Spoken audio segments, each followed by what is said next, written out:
Bonjour, toujours dans la série des leçons pour la certification Python. Donc, toujours c'est la certification PCIP, Python Certified Associate Programmer. Nous sommes dans la leçon 43. On va traiter les fichiers. Donc pour la leçon numéro 43, donc on va discuter sur tout ce qui est théorique sur les fichiers. Et la vidéo prochaine, on va discuter sur le cas pratique pour créer, lire et écrire un fichier. Bon, donc avant de commencer, l'un des problèmes les plus courants, l'un des problèmes les plus courants dans le travail de développement est de traiter des données stockées dans des fichiers. Alors que les fichiers sont généralement stockés physiquement à l'aide des périphériques de stockage, ce qu'on appelle les disques durs, les optiques, réseaux aux semi-conducteurs, les USB, etc.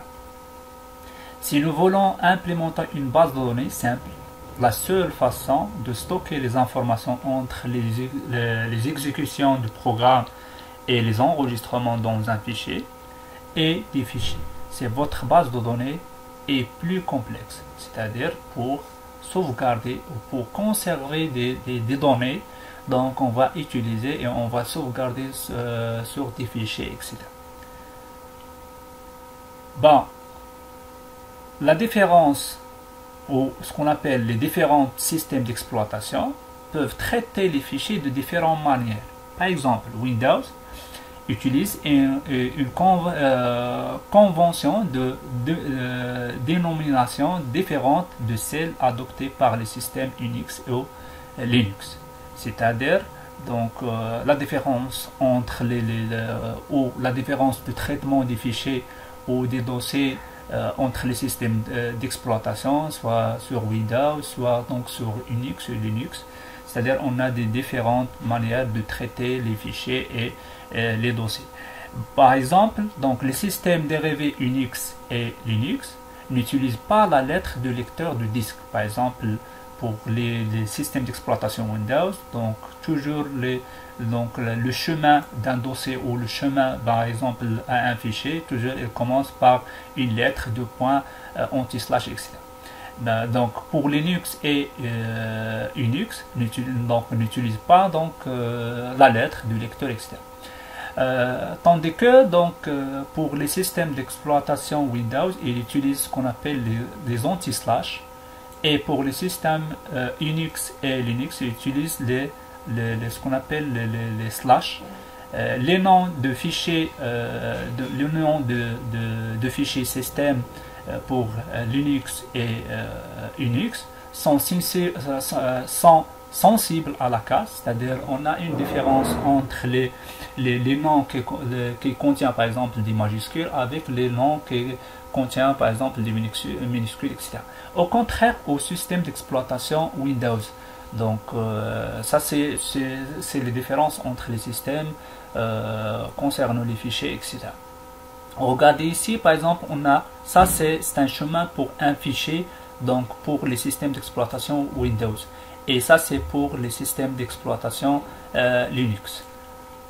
Bon, toujours la différence principale et la plus frappante est que vous devez utiliser deux séparateurs différents pour les noms de répertoire, c'est-à-dire sur Windows.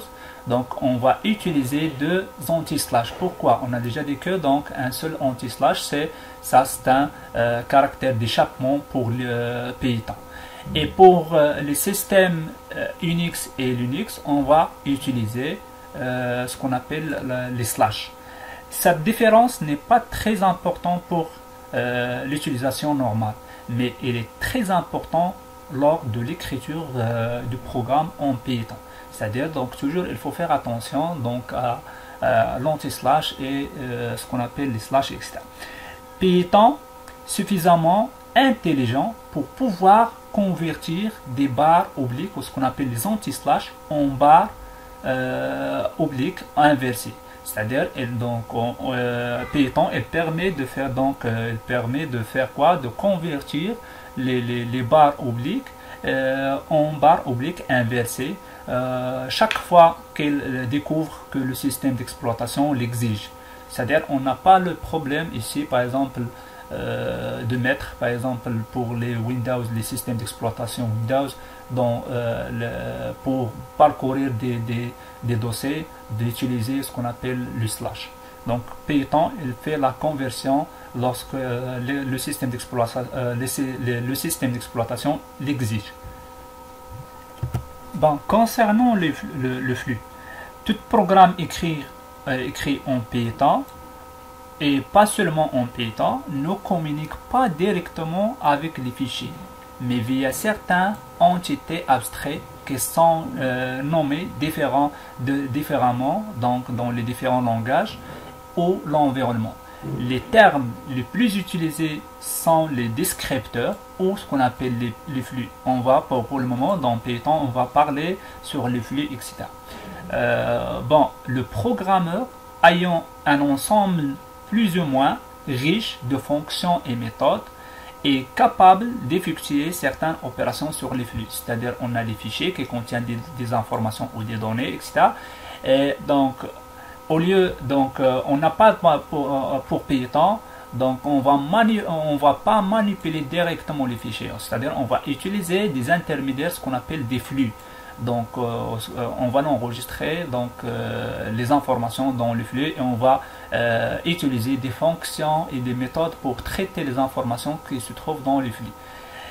L'opération de connexion de flux avec un fichier, c'est-à-dire l'opération pour consulter ou la connexion du flux avec le fichier est appelée l'ouverture, c'est-à-dire ça c'est pour ouvrir le fichier, c'est-à-dire lorsque je dis ouvrir le fichier, c'est-à-dire on va l'utiliser et on va mettre des informations dans le flux externe. Tandis que la déconnexion de ce lien est appelée la fermeture, c'est-à-dire on a deux éléments très importants pour les fichiers, c'est l'ouverture du fichier et la fermeture du fichier à la fin du traitement externe. Les opérations que je peux effectuer sur les flux, donc la conclusion est que toute première opération effectuée sur les flux est toujours c'est l'ouverture, l'open. Et la dernière est close, c'est-à-dire la fermeture. C'est-à-dire les deux opérations, la première opération c'est l'ouverture et dernière opération sur les fichiers ou ce qu'on appelle les flux, c'est la fermeture. Le programme est en effet libre de manipuler les flux entre les deux événements, c'est-à-dire entre l'ouverture et la fermeture, et de gérer le fichier associé. Cette liberté est bien entendu limitée par les caractéristiques, c'est-à-dire cette liberté il est limité par les caractéristiques physiques du fichier, c'est-à-dire de manière dont le fichier a été ouvert. C'est-à-dire lorsque j'ouvre par exemple un fichier en mode lecture, je ne peux pas par exemple faire des modifications ou décrire des informations dans le fichier. Ça c'est la liberté entre l'ouverture et la fermeture, elle est limitée par rapport aux caractéristiques physiques du fichier. Disons encore que l'ouverture de flux peut échouer et cela peut se produire pour plusieurs raisons. C'est-à-dire, l'ouverture peut échouer. L'un des problèmes, c'est-à-dire la plus courante ou l'un des problèmes le plus courant, c'est l'absence de fichier. C'est-à-dire le fichier qui n'existe pas. Donc, j'ai essayé d'ouvrir un fichier qui n'existe pas dans le dossier ou dans mon disque dur, etc. D'autres problèmes, par exemple, c'est question d'autorisation à l'ouverture. C'est-à-dire, je n'ai pas l'autorisation de lire ou d'écrire un fichier qui se trouve, par exemple, à un emplacement. Un programme bien écrit devrait détecter ces ouvertures défaillances et réagir en conséquence. C'est-à-dire, lorsque j'ai essayé d'ouvrir un fichier, c'est-à-dire toujours ouvrir un fichier, c'est-à-dire de créer un flux externe. Bon, lorsqu'on a par exemple des problèmes soit d'autorisation, soit par exemple l'absence de fichiers, donc le programme donc il doit gérer ces exceptions ou ce qu'on appelle ces problèmes-là. Bon, les flux de fichiers. L'ouverture du flux n'est pas seulement associée au fichier, mais doit également déclarer la manière dont le flux sera traité. C'est-à-dire lorsque je dis j'ouvre un fichier, donc j'ouvre ce fichier donc avec quel mode? C'est-à-dire est-ce que je peux seulement le lire? Est-ce que je peux faire donc la saisie? Est-ce que je peux faire donc la modification, etc. Cette déclaration est appelée un mode d'ouverture. Donc cette déclaration, elle s'appelle un mode d'ouverture. Si l'ouverture est réussie, le programme sera autorisé à effectuer uniquement les opérations compatibles avec le mode d'ouverture. C'est-à-dire lorsque je dis par exemple j'ouvre un fichier en mode lecture, je ne peux pas donc faire des modifications sur le fichier. Bon, les deux opérations de base sont effectuées sur le flux. On a la lecture et l'écriture. Pour la lecture, à partir du flux, les parties des données sont récupérées du fichier et placées dans une zone mémoire. Donc, c'est-à-dire, lorsque je fais la lecture, je fais quoi? Donc, je coupe les informations qui se trouvent dans le fichier et je le mettre dans ça, c'est concernant le programme et je le mettre dans la mémoire. Donc, géré par le programme dans une variable, etc. L'écriture, donc, dans le flux, et donc les parties des données de la mémoire qui se trouve dans la mémoire, on va le mettre dans le fichier. On va le mettre dans le fichier. Donc ça c'est l'écriture. Bon, pardon. Donc la lecture, c'est-à-dire les fichiers ou les informations qui se trouvent ici dans le fichier, on va le mettre dans la mémoire. Et l'écriture, c'est l'inverse, c'est-à-dire on va prendre donc les informations qui se trouvent dans la mémoire et on va le mettre dans le fichier. Bon, les trois modes de base utilisés, on a déjà dit que donc la lecture et l'écriture. Et dans on a donc le mode de la lecture et dans l'écriture on a deux, c'est-à-dire soit la mise à jour, soit l'écriture. On va commencer par la lecture, par exemple les trois modes de base utilisés pour ouvrir le flux. Un flux ouvert dans ce mode autorise uniquement les opérations de lecture. Donc, lorsque j'essaie de faire d'écrire donc des informations, donc le flux donc elle va me donner une exception ou une erreur. Donc, par exemple, on a ici donc un supported operation qui hérite donc de la classe ou de l'objet OS erreur et value erreur, etc. Donc, le mode d'écriture, un flux ouvert dans ce mode autorise uniquement l'opération d'écrire, c'est-à-dire je ne peux pas donc lire les informations qui se trouvent dans le fichier. Lorsque j'ouvre un fichier avec le mode d'écriture, c'est-à-dire je peux faire donc écrire dans le fichier seulement, c'est-à-dire je ne peux pas donc de lire donc les informations qui se trouvent dans le fichier.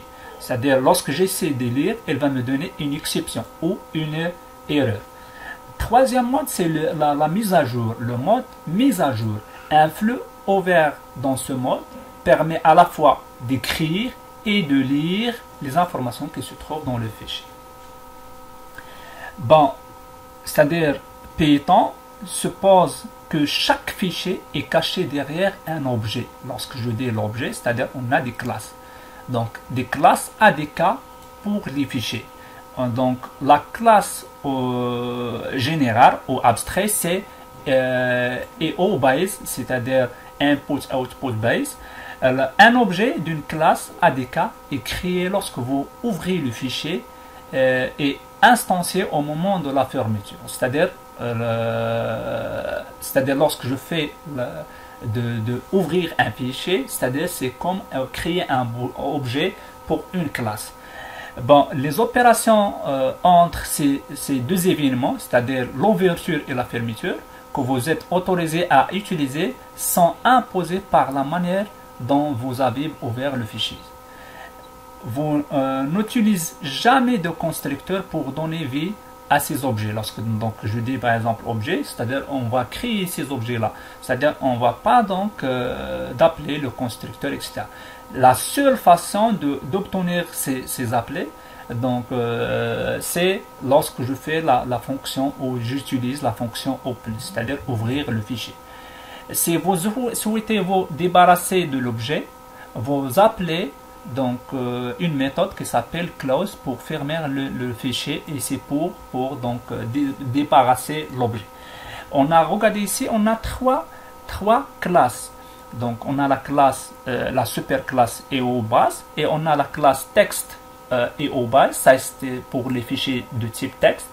Quand, on a par exemple buffer EO base, donc ça c'est pour les fichiers binaires, et ça c'est pour les fichiers bruts. Donc dans la leçon d'aujourd'hui, donc on va traiter les deux, c'est-à-dire les textes, les fichiers texte et les fichiers binaires, et ça c'est les fichiers bruts, c'est rarement utilisé, donc on va pas traiter dans la leçon, etc.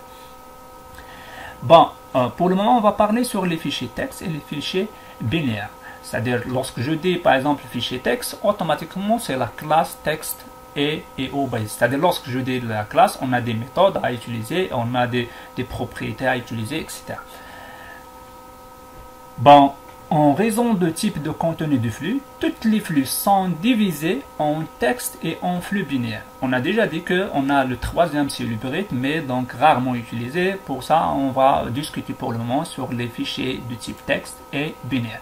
Les flux de type texte sont structurés une ligne, c'est-à-dire qu'elle contient des caractères typographiques, les lettres, les chiffres, les ponctuations, etc.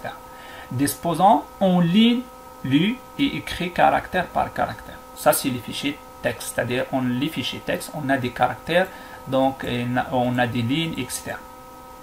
Pour les fichiers, ou ce qu'on appelle les flux binaires, ne contient pas de texte, mais une séquence d'octets, c'est-à-dire une séquence d'octets de n'importe quelle valeur, un programme exécutable par exemple, une image, un clip audio, par exemple vidéo, un fichier de base de données, etc. Lu, écrire octet par octet. C'est-à-dire lorsque je dis les fichiers texte, c'est-à-dire lu et écrire caractère par caractère dans le fichier. Et donc lorsque je parle sur les fichiers binaires, c'est-à-dire donc on va lire et écrire octet par octet. C'est-à-dire ici dans les fichiers binaires, on va parler sur les octets et non pas donc on va pas parler donc sur les caractères, etc. Bon, toujours dans les flux des fichiers, lorsque le flux est ouvert et qu'il est conseillé que les données du fichier associé soient traitées sous forme de texte, ou qu'il n'y a aucun AB de ce type, elle passe en mode texte. Lorsque je dis par exemple, je dois traiter sous forme de texte, ça c'est le mode texte, c'est-à-dire je dois ouvrir le fichier en mode texte. Lors de la lecture-écriture des lignes, toujours lorsque je parle sur le mode texte, donc ligne soit de ou vers le fichier associé dans l'environnement Windows, un processus appelé traduction des caractères de nouvelles lignes se produit. Lorsque vous lisez une ligne de fichiers, chaque paire de, par exemple, ça c'est dans les systèmes d'exploitation Windows, donc pour retourner à la ligne, on a ici les deux caractères, donc anti/R, anti/N. Et donc, pour Python, on a déjà dit que pour retourner à la ligne, c'est donc on a l'anti/N. C'est-à-dire, ici, lorsque je fais la lecture ou l'écriture dans donc, les fichiers, et ça, c'est lorsqu'on a par exemple l'environnement Windows, donc Python, il fait quoi? La traduction.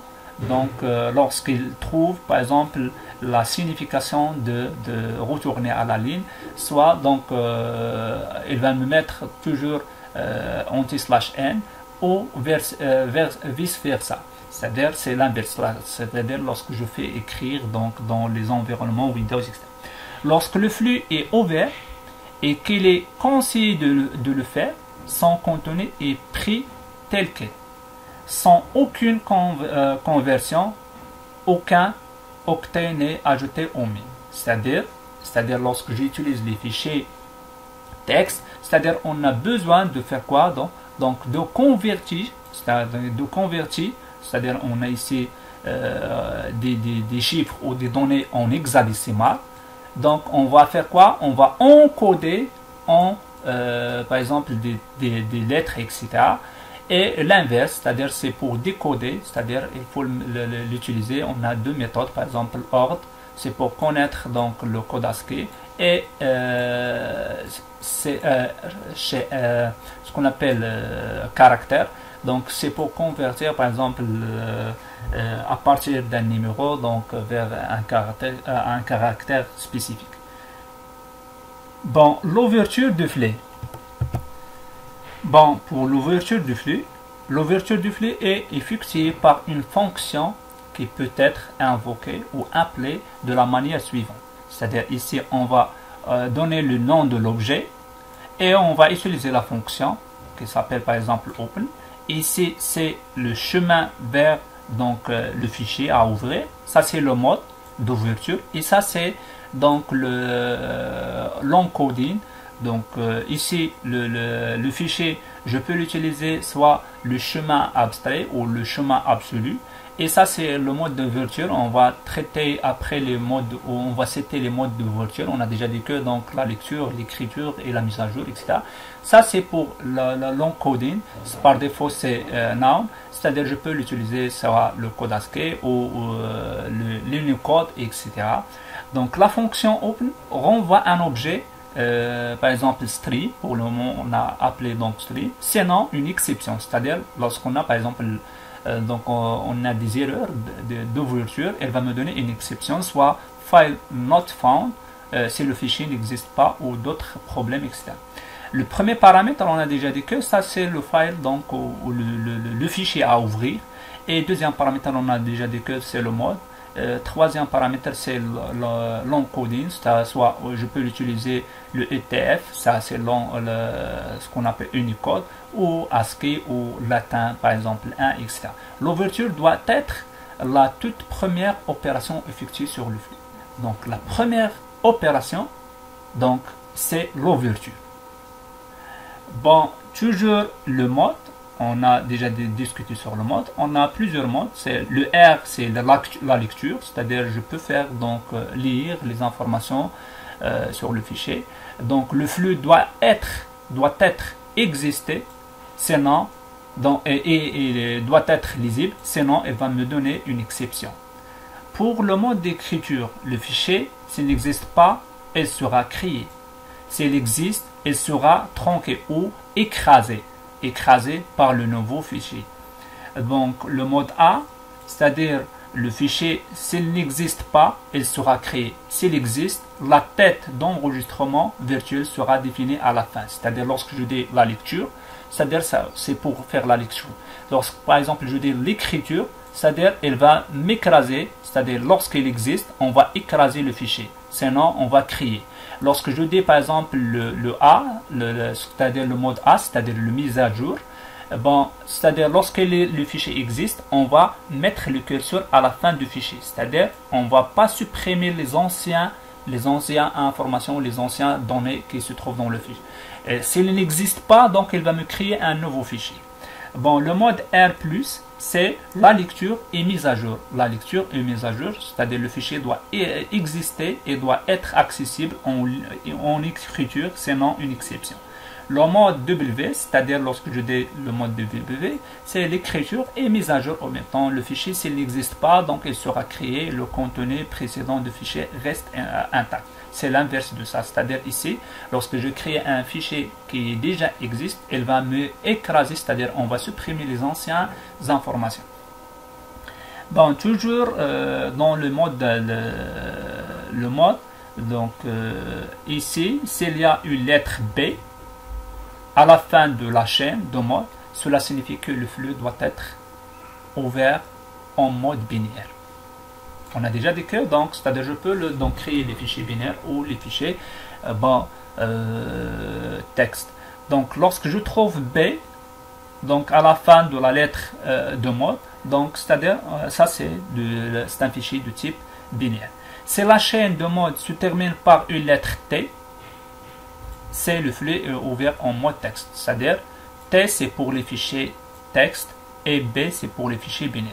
Le mode texte est le comportement par défaut. Lorsque je ne mentionne pas donc une lettre qui permet de me signifier est-ce qu'elle est de texte ou binaire, c'est-à-dire automatiquement donc la spécification de mode texte, le mode binaire donc ne s'utilise pas, c'est-à-dire le mode par défaut c'est le mode texte.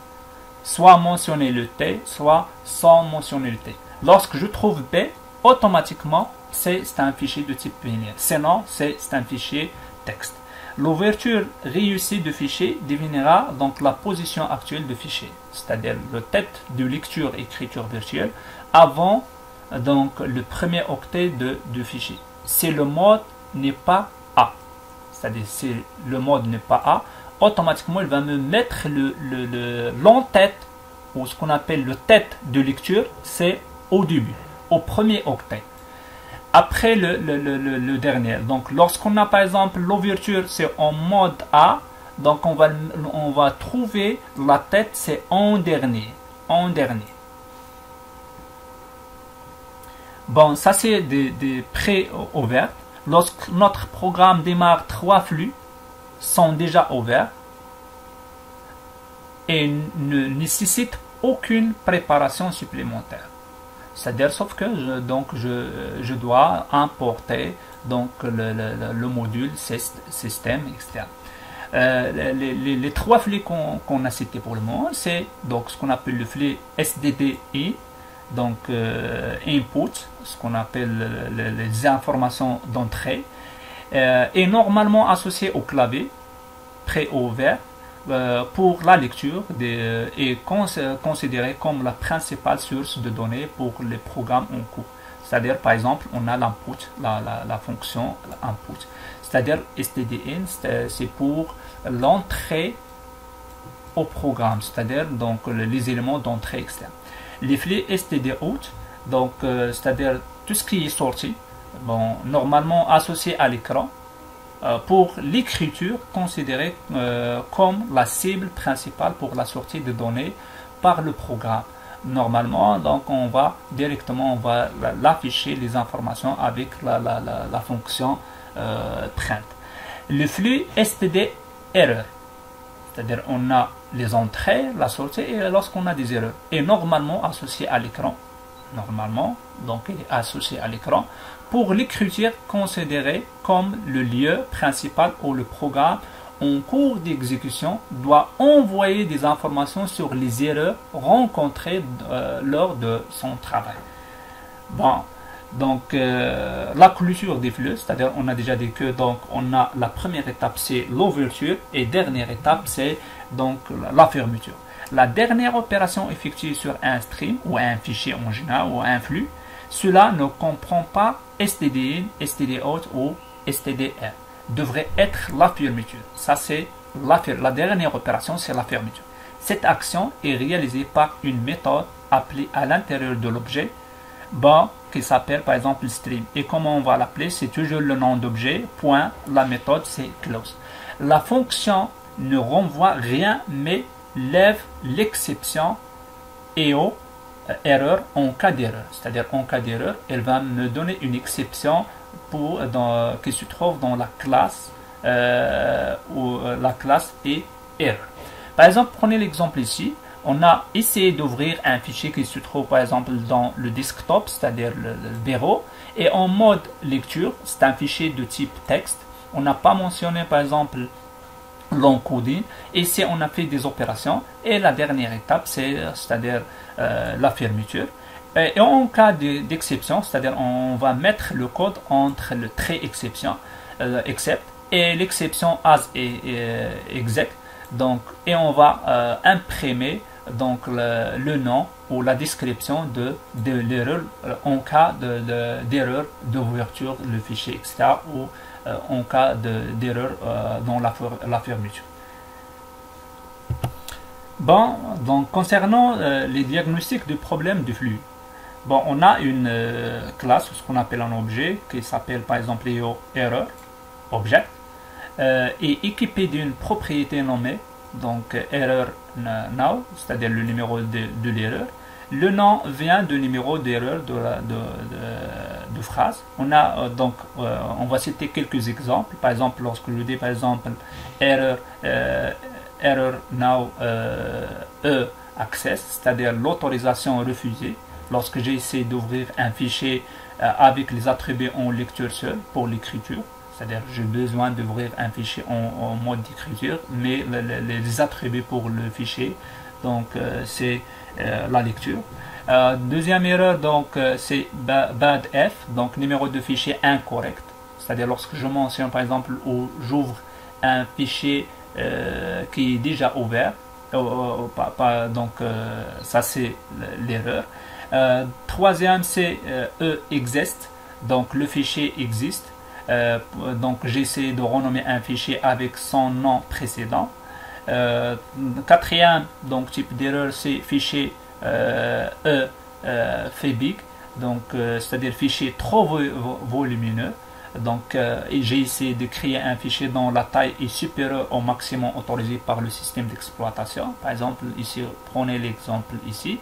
On a mentionné des instructions entre ce qu'on appelle les instructions ou le mot-clé trait except.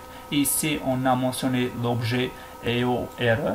Et toujours, on va donner un alias pour l'erreur. Et on va imprimer le numéro de l'erreur. Et on va me donner ces numéros-là, etc. Bon, toujours concernant les erreurs, les diagnostics d'erreur, on a d'autres types d'erreurs. Donc, fait big, on a déjà cité ça. Is dire, donc un répertoire. Traiter un nom de répertoire comme le nom de fichier ordinaire, c'est-à-dire lorsque j'essaie de traiter le nom de répertoire comme un fichier ordinaire. Donc ça c'est lorsqu'on a par exemple trop de fichiers ouverts, c'est-à-dire parfois donc les systèmes d'exploitation donc il a une limite pour ouvrir un nombre limité des fichiers, etc. Donc lorsqu'on a ça, donc on va trouver dans l'erreur qui se trouve ici. Bon, troisième ou d'autres erreurs, type d'erreur, c'est noun. Donc aucun fichier au répertoire. Lorsque je fais par exemple essayer de parcourir un fichier ou un répertoire qui n'existe pas. Bon, et dernier pour le moment, donc dernier élément à traiter pour les erreurs, lorsqu'on n'a aucun espace laissé sur l'appareil, donc c'est-à-dire on n'a pas d'espace libre pour créer le fichier ou pour ajouter des informations externes. Bon, toujours ça c'est concernant les exceptions ou les erreurs. Donc on va pour le moment on va parler sur la fonction str error. Donc, il existe une fonction qui peut considérablement simplifier le code de gestion des erreurs. Son nom est str error. Elle provient de module OS, c'est-à-dire on va l'emporter à partir de module OS, système d'exploitation, et attend un seul argument, donc un numéro d'erreur. Par exemple, avant d'utiliser str, donc on a déjà cité les exceptions ou les numéros d'erreur qu'on a déjà cités. Donc, par exemple, on va prendre l'exemple ici. On va importer error now, donc on a cité avant, et on va mettre donc entre les mots-clés trait except. Ici, un code donc qui permet d'ouvrir un fichier de type texte et après la fermeture. Ici, on va faire le traitement sur le fichier. Et lorsqu'on a l'erreur, c'est-à-dire lorsqu'on a une exception, donc on va générer un alias pour l'exception et on va tester est-ce qu'elle est de type erreur, première erreur, est-ce qu'elle est de type deuxième erreur, troisième et ainsi de suite. Bon, ça c'est, on peut remplacer tout ça avec la fonction strr, c'est-à-dire et pour utiliser strr, donc toujours il faut l'importer à partir de système de module OS. Et toujours, on va mettre le même programme qu'on a cité ici, c'est-à-dire ouvrir un fichier, traitement sur le fichier et fermer le fichier. Et regardez ici, on va remplacer tout ça, avec donc deux lignes externes. Except exception as exec, c'est-à-dire l'alia. Et ici, on va imprimer quoi? Bon, on va imprimer strr. Donc, c'est la fonction. Elle va me retourner exec, l'alia, et le numéro. C'est-à-dire, elle va me retourner directement le nom ou la signification de l'erreur. Bon, ça c'est concernant donc les erreurs pour l'ouverture ou la fermeture des fichiers. Bon, jusqu'à maintenant, on a traité donc les fichiers, mais on a parlé théoriquement sur les fichiers, etc., les différents fichiers, les différents modes d'ouverture, les erreurs, etc., les classes à utiliser, etc. Donc la vidéo prochaine, on va traiter les fichiers donc pratiquement, etc. Merci pour votre attention. À la suite.